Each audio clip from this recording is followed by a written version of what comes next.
country roads take me home to the place where I belong. West Virginia, Mountain Mama, take me home, country road.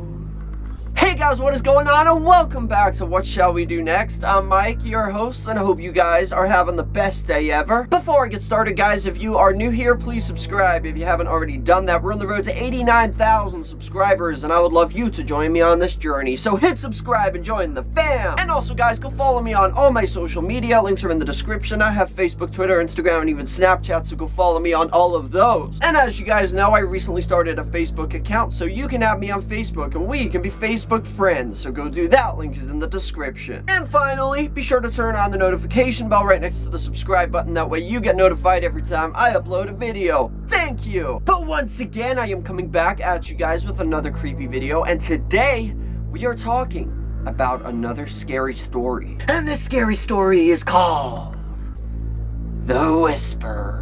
So the story of The Whispers is an account that somebody had with a poltergeist, I guess you could say, when they were a kid. And of course, when kids see things, usually the parents never usually believe them until they see it themselves. But enough of the jibber jabber, let's get right over to the story.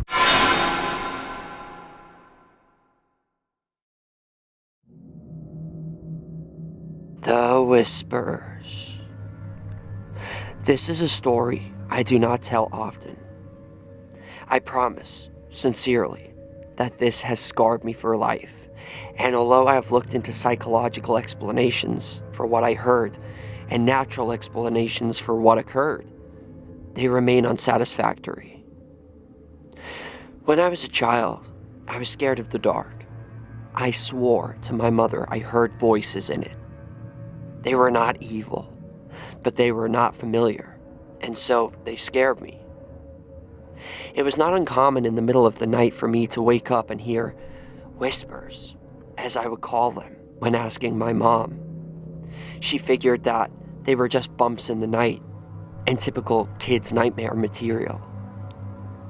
I tried often to explain to her that it was more than that they sound different from one another, just the same as the way people's voices do. On some nights, I would get so scared of these whispers that I would sleep in my mom's bed with her. It was an added bonus that the bathroom was directly outside of her bedroom door for my late-night tinkles.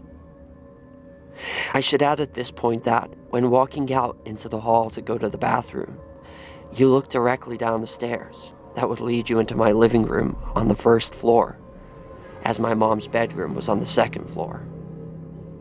On one such night, around Christmas, I awoke and felt the need to relieve myself.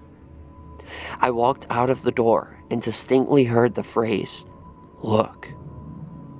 And to my astonishment, a red light, almost like a spotlight, was cast upon the wall at the very bottom of the stairs. The light had no other source. It was by itself, and I was transfixed by it. Being a little kid, and it only being a few days from Christmas, I knew what this light was. It was Santa. How else could he get into my house to know I was being a good boy? I was so excited I began walking down the stairs to greet him, picking up my pace after the second step, as it began to creep off the wall and fade into the darkness of my living room. That's when I heard him. A very strong masculine voice, different from the first. Not at all like my father's. I mean, not to say that he isn't masculine. It was just distinctly different. It said, "Stop, right now. Go back up those stairs." I listened, turned around, and what happened next, I'm not sure I would believe if someone had told me the same story.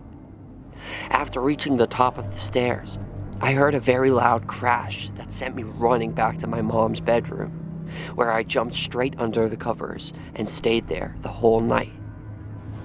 When we awoke the next morning, the little Christmas flower lights that glowed red my mother had put on the railing downstairs were pulled straight down to the bottom of the stairs, some broken from what seemed like a forceful tear, laying in a single pile. The dry sink in my living room had fallen from the wall. My mother could not believe it. My father was worried we had been the victims of a home invasion. My sister was crying.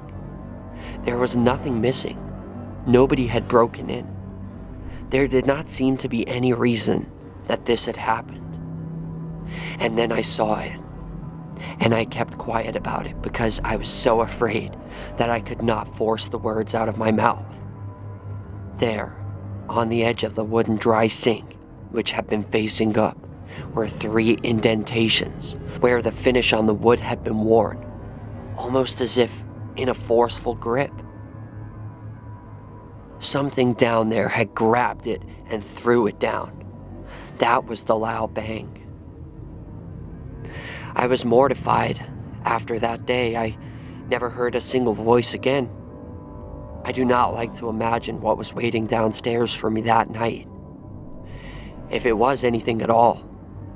But I can tell you that the reality was that something had physically acted upon 2 things in my house near the bottom of that stairwell. After this, I had never heard another whisper again, which is sad because in some ways I would like to thank the man or masculine energy that had stopped me from going down those stairs. This happened when I was 7. I'm 20 years old now, and because of this incident, I am still afraid of the dark, especially shadowy stairwells.